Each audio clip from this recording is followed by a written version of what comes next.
সাম্প্রতিক সমর বিশ্লেষণ বলছে, ইরানের দুর্ভেদ্য পাহাড়ি ভূখণ্ডে মার্কিন পদাতিক বাহিনীর এক বিশাল স্থল অভিযানের ছক কষছে পেন্টাগন।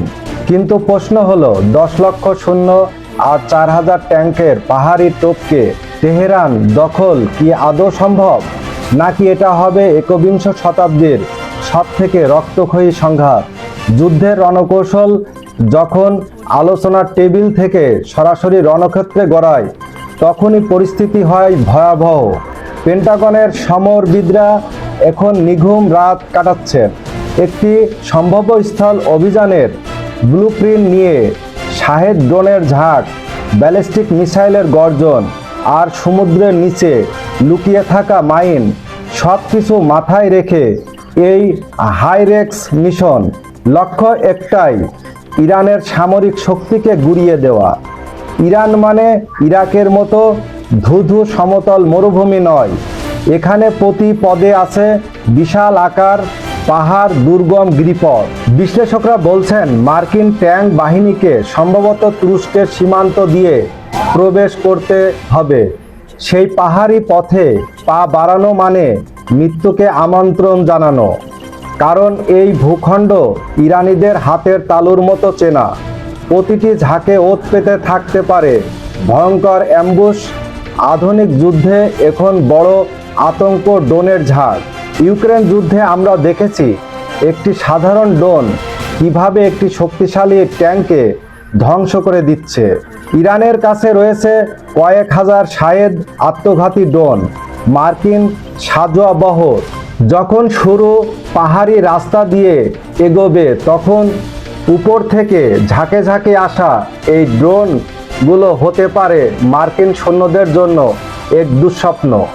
সংখ্যাটা শুনলে যে কেউ চমকে উঠবে। 10 লক্ষেরও বেশি নিয়মিত সৈন্য আর 4000-এরও বেশি ট্যাঙ্ক নিয়ে তৈরি হয়ে আছে ইরান।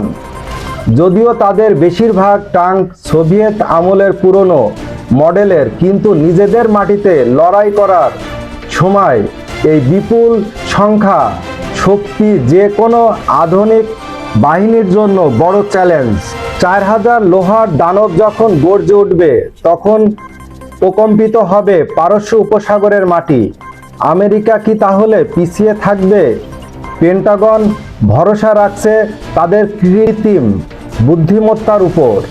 সেন্সর টু শুটার প্রযুক্তির মাধ্যমে ড্রোন বা স্যাটেলাইটের তথ্য পেয়ে মাত্র কয়েক সেকেন্ডের মধ্যে শত্রুর অবস্থা ধ্বংস করে দেওয়ার ক্ষমতা রাখে মার্কিন বাহিনী। আমেরিকার দাবি, প্রযুক্তির এই শ্রেষ্ঠত্বই পারে ইরানের সংখ্যাতান্ত্রিক সুবিধাকে ধুলোয় মিশিয়ে দিতে। যে কোনো স্থল অভিযানের সফলতার চাবিকাঠি হলো আকাশপথের নিয়ন্ত্রণ। আমেরিকার হাতে আছে F-35-এর মতো পঞ্চম প্রজন্মের অদৃশ্য যুদ্ধবিমান। আকাশ থেকে যদি ইরানি রাডার ও কমান্ড সেন্টারগুলো শুরুতেই ধ্বংস করে দেওয়া যায়, তবে স্থল বাহিনীর পথ অনেকটাই প্রশস্ত হবে। ইরানের মাটির নিচের লুকানো টানেল নেটওয়ার্ক থেকে পাল্টা আক্রমণ সামলানো কি অতটা সহজ হবে? স্থলপথ ছাড়াও পারস্য উপসাগর দিয়ে বিশাল জলযানের বহর নিয়ে ইরানের উপকূলে আশ্রয় পড়তে পারে মার্কিন নৌবাহিনী।